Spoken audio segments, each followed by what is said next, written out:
Beberapa waktu terakhir, aparat kepolisian gencar melakukan bersih-bersih praktik pemerasan dan aksi premanisme. Hal ini menyusul maraknya aksi premanisme berkedok organisasi masyarakat ormas yang semakin meresahkan. Di Jakarta, Polda Metro Jaya melakukan operasi berantas untuk mengamankan warga dari aksi premanisme. Polda Metro Jaya turun langsung ke warga dan para pedagang di Pasar Kembangan, Jakarta Barat. Dalam aksi penanggulangan aksi premanisme ini, 22 orang pelaku premanisme berhasil diamankan petugas. Selain itu, petugas juga turun langsung ke para pedagang untuk mencari informasi adanya gangguan premanisme pada para pedagang di Pasar Kembangan. Kepolisian pun juga membuka layanan pengaduan untuk warga jika ada gangguan premanisme. Tidak hanya di Jakarta, Polda Jawa Timur juga melakukan penyisiran dan penyuluhan pada masyarakat langsung di kawasan wisata dan kawasan industri. 78 personil Polda Jawa Timur dan Brimob, Samapta dan Reserse Kriminal diterjunkan dalam operasi pekat untuk mencegah tindak premanisme yang resahkan warga dan mengganggu iklim usaha di kota Surabaya. Operasi diawali dengan menyusuri area tempat wisata. Area kawasan industri pun tak luput dari kepolisian untuk memastikan kawasan industri bebas dari aksi premanisme. Tim TV One mengabarkan. Rekapan hasil pungutan dan hasil dialog kami semua tadi dengan rekan-rekan pedagang kaki lima, mereka dipungut oleh beberapa orang yang tidak mau mengaku dari organisasi mana, namun hasil pendalaman dari teman-teman kami dari jajaran reserse, mereka ada yang berasal dari sebuah ormas dengan inisial G, oknumnya ya. Kemudian yang kedua ada berasal dari ormas dengan inisial F, dan ada juga yang berasal dari Karang Taruna. Ya, mereka memungut uang bulanan yang disebut sebagai uang pangkal. Kemudian ada yang memungut harian dengan alasan uang kebersihan. Yang ketiga, memungut harian dengan alasan uang untuk listrik. Ya pemirsa, kita sudah menyaksikan bagaimana tadi pengantar terkait dialog utama kita hari ini terkait dengan pemberantasan premanisme. Yang faktanya ternyata sejumlah preman yang ditangkap oleh aparat terafiliasi dengan ormas. Iya, ada dua tadi yang disebutkan ya, ada inisial F, inisial G, dan juga Karang Taruna begitu. Nah, berarti bukan hanya wacana atau isu semata selama ini, sudah menjadi fakta karena polisi sendiri yang mengatakannya. Kita akan membahas terkait dengan tema ini bersama dengan narasumber yang sudah hadir di studio. Ada Pak Sugeng Teguh Santoso, Ketua Indonesia Police Watch. Selamat pagi, Pak Sugeng. Selamat pagi, Mbak. Assalamualaikum. Waalaikumsalam. Kemudian juga ada Pak Irjen Pol Purnawirawan Arianto Sutadi, penasehat ahli Kapolri. Selamat pagi, Pak Arianto. Mbak. Sehat, Pak? Alhamdulillah. Iya, mungkin mau ke Pak saya Sugeng mau dulu. ke Pak Sugeng dulu. Pak Sugeng, tadi sudah dikemukakan ya, ada oknum dari inisial F, G, dan juga Karang Taruna. Begitu tanggapan Pak Sugeng dulu seperti apa nih? Gini ya, saya malah udah berapa kali diwawancara ini, sekarang saya malah lebih berpikirnya lebih dalam nih. Ya begini loh, kalau preman itu kan sebetulnya street crime. Ya, street crime itu bisa ditangani padahal setingkat polsek saja. Ya, seperti tadi Pak Arianto bilang sama saya. Tapi sekarang pemerintah atau negara mengkonfirmasi yang tadinya street crime setelah berlindung di balik ormas, dia menjadi hampir setara dengan negara. Kenapa? Tanda-tandanya. Yaitu negara melihat dan mau menyelesaikan masalah preman ini dengan membentuk satgas lintas lembaga dan kementerian. Jadi udah urusannya negara. Loh kok jadi begitu? Ya, levelnya udah tadinya street crime menjadi politis. Nah, satgas ini kan tidak akan bisa lama, ya, tidak akan bisa lama. Kalau kemudian preman-preman ini mereka atau ormas itu kemudian semua tertib sekarang, kan yang ditindak hanya di lapangan. Bagaimana ormas ini kemudian tiarap tertib Satgas nanti sudah selesai, mereka muncul lagi. Iya. Nah, penyelesaiannya gimana? Saya menduga ini penyelesaiannya politis, ya. Penyelesaian politis adalah pemberian konsesi. Konsesi seperti apa, Pak Sugeng? Ya, konsesi supaya mereka bisa mendapatkan sumber penghasilan. Yang paling mudah dan sangat besar konsesinya itu adalah konsesi keamanan. Pekerjaan-pekerjaan pemberian jasa keamanan. Oke, berarti tempat. masalahnya benar-benar kompleks ya, karena Ya. ada masalah politik di sana, masalah ekonomi juga, Iya, betul. pencarian penghasilan nah, gitu itu ya. makanya yang mengapa Satgas ini perlu dibentuk harus dijelaskan ini oleh pemerintah. Seserius itu kenapa dari bacaan pemerintah? Oke. Kita sebagai masyarakat kan harus tahu. Wah, kalau street crime mah kita tutup mata udah polsek bisa tangkap udah bisa. Iya. Mungkin saya mau tanya ke Pak Arianto. Pak Arianto, apakah dengan pembentukan Satgas ini diakui bahwa tidak efektif nih pemberantasan premanisme selama ini oleh aparat keamanan? Itu boleh saja mempunyai penafsiran kayak gitu ya. Tapi kalau saya ingin menerangkan mengapa pakai pembentukan Satgas ini ya, itu saya melihatnya dari sistem penanggulangan Kamtipmas. Gangguan Kamtipmas itu kalau keadaannya masih agak normal-normal, maka diantisipasi dengan namanya kegiatan rutin, patroli dan sebagainya biasa. Tapi kalau sudah meningkat sedikit, kita pakai pola namanya kegiatan yang ditingkatkan, giatkat namanya.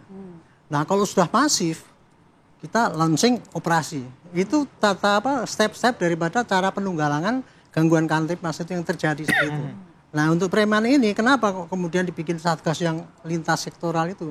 Karena sudah sangat masif sekali kan. Dan tepat ini dibikin kayak gitu. Dan ini Jadi, kan terafiliasi dengan ormas, kalau gini, kalau ini, Pak. terafiliasi dengan ormas, saya ingin terangkan begini. Ini intinya adalah premanisme yang merajalela. Ya. Preman zaman dulu itu kalau dia memalak atau minta apa, itu preman akar-akarnya kan orang nyari kerjaan ya. Orang nyari kerjaan itu paling gampang keamanan kan, ya, karena dia itu. Nah, dulu preman itu tumbuhnya karena orang mencari pekerjaan susah, sehingga dia ingin bebas kan. Bergerak apa boleh, apa-apa maunya boleh, itu mah namanya preman. Zaman dulu preman kalau malak itu, Pak, saya preman loh. Kalau lu nggak ini, saya nggak takut hukum kan gitu kan. Tapi kalau zaman sekarang pasca reformasi saya mati itu ya. Preman itu kalau malak itu, saya LSM nih. Gitu. Berhak untuk ini. Jadi sekarang ini ormas dipakai oleh preman, aktivitas premanisme itu untuk apa? Supaya dia lebih ditakutin gitu. Di zaman sekarang kan apa? Kalau yang namanya LSM kan sudah mewakili rakyat seakan-akan kayak gitu. Nah, jadi sekarang ormas yang sekarang ini ditunggangi oleh aktivitas premanisme itu. Jadi kita nggak boleh kemudian sasarannya kok ormas-ormas yang berafiliasi, bukan itu, tapi oknum-oknum itu ya yang mengaku dirinya ormas itu, sehingga gitu. Jadi kita mesti pilah-pilahkan gitu. Oke. Tapi intinya ya, yang namanya premanisme itu adalah kegiatan yang maunya bebas, nggak takut hukum gitu, dan intinya mencari apa itu setoran lah kasarannya kayak gitu. Oke, Pak Arianto, kalau misalnya kita bahas mengenai waktu begitu ya, kenapa sekarang begitu? Apakah memang masalahnya sudah begitu besar, tidak bisa ditanggulangi lagi atau seperti apa? Ya karena kenyataannya masif sekali kan. Dan ini juga kegiatan polisi yang selama ini tidak efektif menurut saya. Kalau polisinya efektif ya tuh ya, preman kecil-kecil itu sudah ditekel oleh para kapolsek itu. Tapi karena selama ini dalam tanda petik terbiarkan ya, pembiaran, ada kejadian sana sini tidak cepat ditindak gitu ya. Akibatnya di mana-mana terjadi. Jadi terbiarkan atau terpelihara begitu? Terbiarkan itu ada apa? Banyak definisinya, Pak.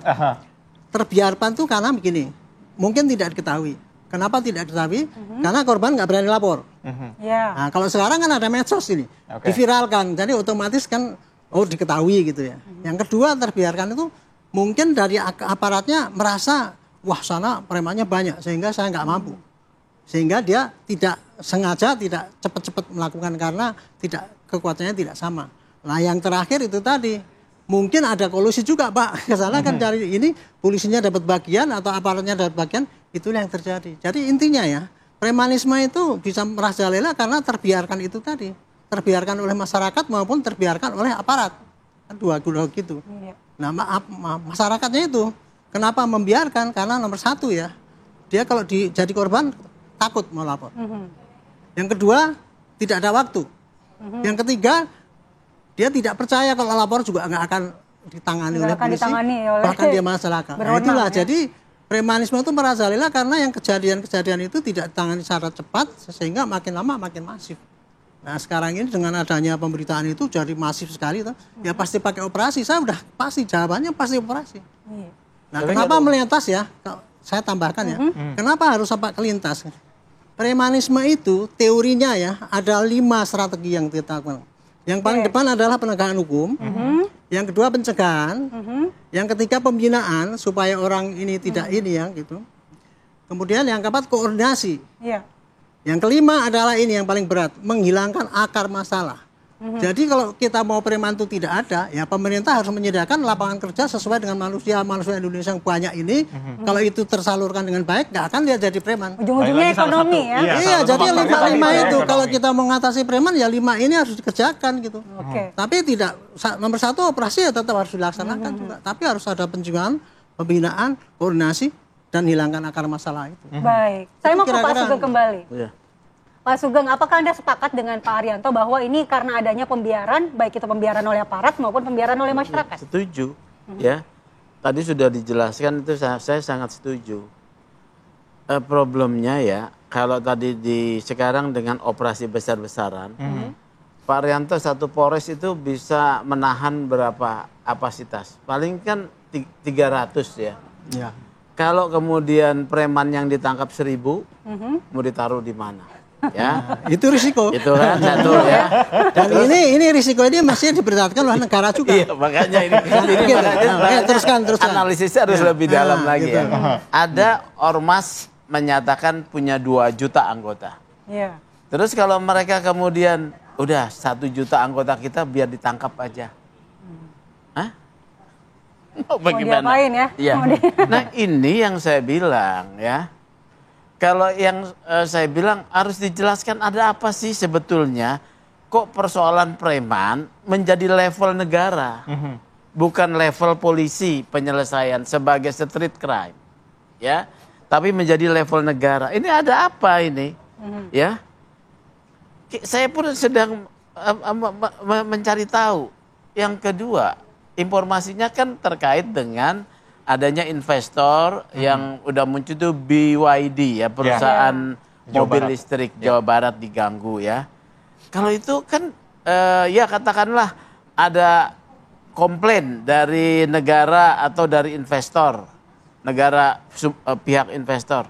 Ya diatasi yang ganggu aja. Tapi ini dibentuk Satgas ya. Ini yang nggak bisa dipahami. Kalau dulu ada Satgas Judi Online, itu karena lintas negara nih. BIN perlu dong, ya kan? Kemudian Kominfo perlu dong, polisi perlu dong. Lah kalau preman ini di depan mata ini street crime, tapi menjadi menjadi masalah politis. Seakan-akan kita ini nanti kok negara terancam preman, ya? Dan apakah akan ditindak, saya bilang tadi, kalau 1 juta orang anggotanya suruh masuk ke penjara, apa nggak pusing negara?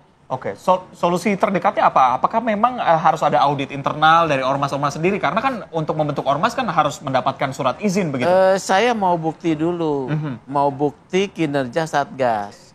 Untuk melihat arah Satgas seperti apa, ya. Yaitu kalau menurut saya, jangan cecere-cecerenya yang ditindak. Langsung pada pimpinan pusatnya, ya, ini akan berpengaruh nggak dengan bawah? Kemudian ormas yang dinilai memang mengganggu, ya, mengganggu ketertiban, dilakukan treatment berdasarkan Undang-Undang Ormas, Undang-Undang Nomor 16 Tahun 2017, kasih peringatan, kemudian kalau tidak bisa dicabut badan hukumnya atau status terdaftarnya. Badan hukumnya oleh Menteri Hukum. Status terdaftarnya oleh Mendagri, ya, supaya tidak ada payungnya nih, ya. Jadi menjadi street crime kembali, gampang ditindaknya. Itu dulu nih. Kalau saya nggak yakin akan dilakukan tindakan kepada ormas besar ini, ya. Karena apa? Ini ada sejarah, pimpinannya punya sejarah keterkaitan dengan mengklaim ya Pak Presiden katanya. Itu klaim sepihak. Klaim ya? sepihak. Tapi kan juga dia ketemu bisa sekelas pimpinan ormas bisa ketemu presiden ke-7 kan. Ini udah politis nih. Oke. Ketemu juga dengan tentara-tentara, bahkan dihormati. Nah, kita rakyat gimana nih nonton begini fenomena ini bingung saya. Nanti kita akan bahas lebih lanjut Pak Sugeng. Apakah ini pemberantasannya dengan menangkap oknum-oknum atau individu-individu yang melakukan kriminal gitu, atau harus dibenahi nih organisasi. Tapi kita jeda terlebih dahulu, sesaat lagi pemirsa. Bingung, saya juga bingung. Menganalisis.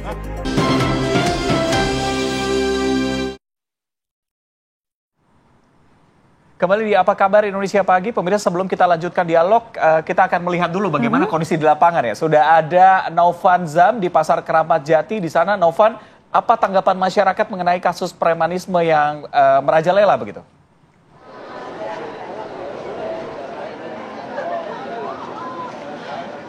Ya, mengenai pendapat pedagang yang ada di Pasar Induk Keramat Jati ini, nanti kami akan menanyakan langsung kepada pedagang yang ada di sini. Namun bisa dikabarkan bahwa seperti inilah kondisi Pasar Induk Keramat Jati pada pagi hari ini, di mana sesuai pada hari-hari yang sudah ada dilaksanakannya aktivitas jual beli di Pasar Induk Keramat Jati ini.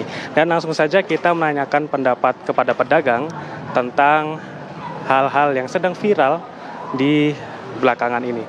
Bagaimana dengan Bang siapa? Bapak Bulong. Dengan Pak Bulong. Pak, gimana Pak pendapatnya tentang yang baru-baru ini terjadi Pak? Jadi ya selama ini saya yang lihat dari semalam ya kan, hanya cuman sekedar omongan dari mulut ke mulut ya kan. Kalau ibaratnya Pasar Keramat Jati Induk ini sebenarnya sih ibaratnya masih memanas. Karena belum tahu sebab akibat kenapa ya kan. Ya makanya kita cuma hanya dengar omongan gitu doang makanya. Kalau buat selanjutnya kita nggak tahu. Karena posisi kan kita nggak ada di TKP. Katanya sempat ada sweeping dari pihak kepolisian dan juga TNI. Bagaimana Mas? Ya emang ada sweeping dari malam ini dari Jata Trans, dari Polda Metro Jaya, dan semua bergabung dengan security sama RT RW. Itu kita juga nggak tahu kan, karena sweeping kan beda lapak. Karena ini kan lapak los sayuran, bukan lapak los buah. Pokoknya yang di sweeping tuh semalam lapak los buah sama lapak singkong. Itu dari kantor dia langsung menuju ke los singkong gitu loh. Mas, kalau tentang pendapatan yang biasanya diraup oleh ormas itu sendiri, tahu nggak ya Mas? Jadi gini loh Mas, kalau buat pendapatan kayak juru parking itu kita kadang-kadang kurang tahu juga, karena kan kita nggak bisa setiap hari nanya tukang parkir sekian dapat berapa kan nggak tahu. Paling kalau emang ibaratnya dapat gede itu kan karena dari kayak ngepakin. Terus kalau ibaratnya ngarepin buat kayak motor dong tuh kayak paling 2.000, 3.000 lah. Itu kan juga pendapatan nggak terlalu gede kan kalau buat ngarepin motor doang. Nah makanya kan kita yang tahu cuma itu doang kok. Kalau setoran-setoran dari pedagang tau nggak Mas? Kalau ibaratnya setoran pedagang itu nggak tahu. Itu hanya yang tahu cuma hanya bos kita doang. Itu yang buat naik dana ke petani. Kalau kita kan hanya sebagai anak buah kan cuman ibaratnya gimana caranya dagangan itu habis. Begitu doang saya tahu. Tapi kok Abang setuju nggak Bang kalau dari pedagang-pedagang PKL ini ditertibkan lagi? Kenapa? Setuju nggak kalau pedagang... Setuju ya Bang kalau pedagang-pedagang di PKL ini atau pedagang kaki lima ini ditertibkan?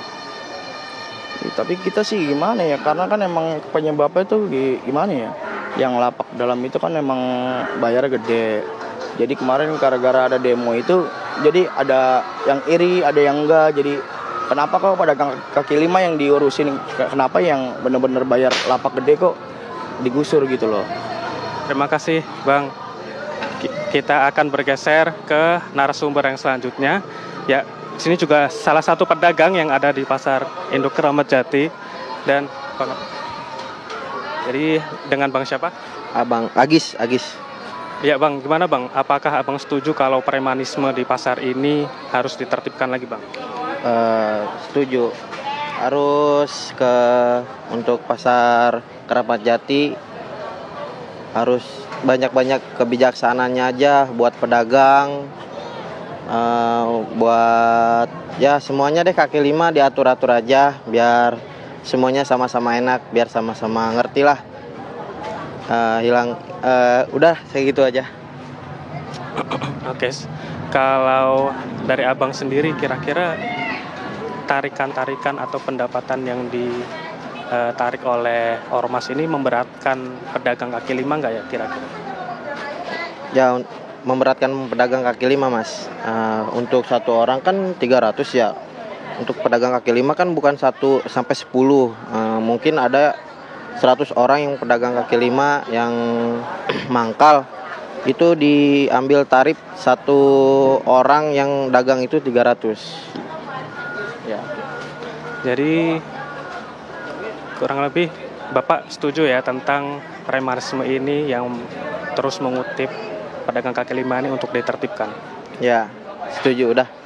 Udah segitu, terima kasih. Ya, jadi memang pedagang-pedagang yang berada di Pasar Induk Kramat Jati ini setuju untuk dagangan-dagangan yang mereka jual ini bisa tertib dan juga tidak dimintai kutipan oleh para ormas. Dan itulah tadi pendapat dari narasumber yang sudah ada di Pasar Induk Kramat Jati. Saya kembalikan lagi ke studio. Baik, terima kasih Novan Zam langsung dari Pasar Kramat Jati. Ini meminta tanggapan para pedagang mengenai aksi premanisme yang berkedok ormas ya. Saya minta tanggapan dari Pak Arianto. Pak Arianto, apakah selama ini memang kepolisian tidak memiliki data dan strategi untuk mendeteksi lebih awal tindakan-tindakan premanisme seperti di pasar-pasar yang secara konkret begitu, Pak? Sejak dulu sudah punya polisi itu data. Tapi kalau terhadap data-data itu ya kebanyakan itu polisi yang terdepan itu tidak begitu sensitif ya kalau menanggapi kayak gitu itu. Karena apa itu kan misalkan pemalakan di situ ya. Itu tadi yang bilang kalau pelapornya itu tidak lapor, polisi kan tidak tahu ya. Tapi kemudian kalau polisi dilaporin, polisi misalkan harusnya kan menindak gitu ya. Tetapi di situ terjadi keengganan ataupun kesulitan daripada polisi karena apa? Sampai sekarang itu polisi kalau menangkap suatu kejadian kayak gitu, kan dia risikonya kan bisa nangkap, manggil itu yang dipalak itu sebagai saksi, di BAP, terus kemudian menahan ini, kemudian di BAP sampai 3 bulan baru dikirim ke kejaksaan. Jadi untuk kasus satu yang sepele itu aja satu ya, percobaan pemalakan nggak jadi itu butuh waktu yang panjang. Itu makanya saya tadi menimpali Pak Sugeng tadi ya. Terus Pak nanti yang 3.000 itu yang ditangkap mau diapain itu kan? Gitu. Nah ini saya mulai forum ini saya mengusulkan kepada pemerintah nih, kasih polisi aparat penegakan hukum itu fasilitas hukum supaya apabila ada kasus-kasus yang butuh penanganan cepat itu dikasih prosedurnya. Selama ini kan kalau penindakan kejahatan semua kan pada KUHAP. Di dalam KUHAP itu kalau ada suatu penindakan harus dipakai surat perintah penyelidikan, surat perintah penyidikan, penangkapan mana berita dan sebagainya. Kan panjang sekali. Terlalu panjang prosesnya. Panjang sekali ini. Proses yang panjang ini nanti bisa dipotong begitu ya. Mudah-mudahan KUHAP yang baru ini itu menampung kayak gitu. Jadi kita harus ada ya penyelesaian kasus-kasus yang harus cepat, misalkan kayak ditilang atau tipiring dan sebagainya itu. Sehingga nanti kalau untuk kasus premanisme ini, kalau yang kecil-kecil cukup pakai tipiring itu aja, tak itu selesai, sehingga tidak harus numpuk pakai operasi ini. Saya juga nggak tahu nanti hasil daripada yang 3.000 itu mau diapain. Nah, yang kedua yang saya usulkan adalah di dalam aturan KUHAP itu harus ada juga restorasi justice. Jadi penyelesaian kan ini semua preman kan tidak harus dihukum kan. Ada yang perlu dibina, kan minta dibina gitu. Nah itu harusnya ada mekanisme untuk menyelesaikan kasus-kasus yang kecil itu di restorasi justice, yaitu diselesaikan dengan pembinaan dengan cara cepat sehingga tidak harus makan waktu ke sana itu tadi. Selama itu tidak ada Pak, jangan harap polisi itu bisa menyelesaikan semua kasus-kasus yang sekarang ada tercatat yang dilaporkan polisi aja. Ada 350.000 kasus Pak itu di Mabes ini Pak. Itu kasus yang dilaporkan loh ya. Belum yang kasus-kasus yang itu tadi kalau peramaian yang banyak itu. Nah itu saya kira kita jangan terlalu ribut dengan ini tapi harus ada solusi dong. Kita nyarankan pada solusi itu. Pak Sugeng, kalau misalnya kita bahas solusi begitu ya, kan tidak semua aksi premanisme ini terafiliasi dengan ormas tertentu begitu ya. Ada yang bisa berdiri sendiri atau ada yang setelah diperiksa tidak mengaku begitu. Apa solusi yang bisa diberikan untuk bisa dibilang preman perseorangan ini, Pak? Mungkin Ari Ginanjar mesti dihadirkan untuk memberikan. Jadi karena kalau tadi kita bahas ormas kan tinggal dicabut izinnya dan segala macam. Tapi kalau perorangan seperti ini seperti apa? Artinya solusinya nggak mudah ya. Ini bisa disebut kalau aksi premanisme marak, kita bangsa yang negara yang gagal nih, ya, menghadirkan kesejahteraan itu yang pertama ya. Kesejahteraan kan bukan hanya ekonomi ya, kesejahteraan jiwa juga. Sementara klaim kita sebagai negara yang agamis kita nyatakan ya. Nah jadi problemnya ya seluruh stakeholder, dia tokoh masyarakat, tokoh agama, lembaga pendidikan, kemudian juga stakeholder pengusaha harus juga diberi kesempatan ya, jangan dipalakin untuk mengurus ini. Karena buat polisi hanya sebagai penyelesaian residu daripada proses sosial yang gagal. Proses sosial yang gagal tidak mensejahterakan, memunculkan kan preman. Polisi kan di ujung, ya. Ada konsep polisi RW ya, saya pernah dengar ya, polisi RW, yaitu bahwa polisi yang berdiam di satu wilayah RW menjadi dinamisator, fasilitator, dan juga tokoh ya. Tetapi ini kan membutuhkan seorang polisi yang superhero. Sementara polisi, stereotip masyarakat terhadap anggota polisi itu negatif. Ya. Nah oleh karena itu buat polisi ya, polisi RW ini harus diseriusi ya. Di mana polisi juga yang berada di wilayah, kalau Babin Kamtibmas sudah terlatih ya. Kalau Babin Kamtibmas ya, karena dia tiap hari. Nah polisi-polisi yang di wilayah itu untuk dididik menjadi tokoh panutan. Karena dia punya ilmu untuk pengendalian ketertiban ya. Ilmunya karena memang polisi. Yang kedua kalau jadi tokoh panutan dia bisa menjadi dinamisator nih. Berarti ya, kepercayaan masyarakat yang harus dibangun kepada aparat begitu iya ya, pada aparat gitu ya. Jadi seperti itulah. Karena ini tugasnya polisi. Tapi yang miss selama ini apa dari pola penindakan premanisme yang telah dilakukan? Ketidakmampuan sumber daya kita, daya tampung rutan sedikit ya, dana operasional penegakan hukum juga sedikit, kemampuan profesionalisme anggota juga mungkin yang di bawah itu masih rendah ya. Ini problemnya besar sekali, gitu ya. Atau mungkin salah satunya adalah masyarakat yang malas untuk melapor karena prosedur yang cukup panjang tadi begitu ya. Bukan malas tapi takut. Takut ya. Takut melapor. Jadi harusnya diberikan saluran seperti apa Pak Haryanto? Ya itu masyarakat tadi. Tidak lagi jadi takut. Gini, intinya ya, mengatasi premanisme itu tadi ada 5 itu tadi semua harus digarap. Tidak hanya pakai penegakan hukum toh, tapi juga upaya pencegahannya juga, pembinaannya juga, koordinasinya juga, dan menghilangkan akar masalahnya. Nah itu dari juga. 5 itu yang sekarang sudah kita lakukan? Ya sekarang yang baru menonjol ya baru ini kan, Oke. yang penegakan hukum ini. Masih ada 4 PR. Kalau tadi pembinaan tadi ya, pembinaan yang sekarang Pak Sugeng itu sudah ada Babin Kamtibmas ya. Babin Kamtibmas itu tujuannya padahal dia pembinaan itu tadi Pak. Letaknya di sini membina masyarakat yang. Tetapi Babin Kamtibmas itu ya coba. Yang namanya membina itu dulu untuk ketika saya jadi Kapolri untuk naruh satu perwira, satu bintara di satu desa aja susah karena satu polsek anggota saya cuma 7 waktu itu. Desanya ada 12. Itu polsek ya gitu ya. Kemudian anggarannya juga waktu itu ya polisi itu dikasih anggaran satu orang Babin Kamtibmas itu belakangan ini saja 50.000 Pak itu. Itu pun baru 30% yang bisa disumbang. Nah kita suruh ngomong apa itu? Perjalanan aja nggak ada Pak.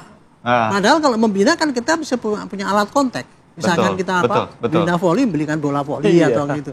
Itu Pak, jadi cuma ngomong doang. Oke, baik, terima kasih kita itu Pak Haryanto. harus begini-begini tapi tidak dilengkapi dengan yang memadai gitu. Itulah akibatnya kalau 5 itu tadi lemah, itu tadi Ibu tanya ya.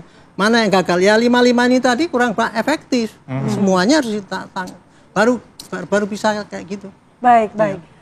Kelima itu harus semakin sama dikuatkan. komprehensif dikerjakan. Oke. Baik, terima kasih Pak Haryanto, Pak Sugeng atas waktunya di Apa Kabar Indonesia Pagi. Kita sama-sama ya harus mencari solusi mengenai premanisme ini agar tidak merajalela terus-terusan. Betul, karena masyarakat takut. Saya mau renovasi rumah aja tiba-tiba udah ada yang datang minta uang keamanan. Terima kasih ya Pak. Salah satu korban ya.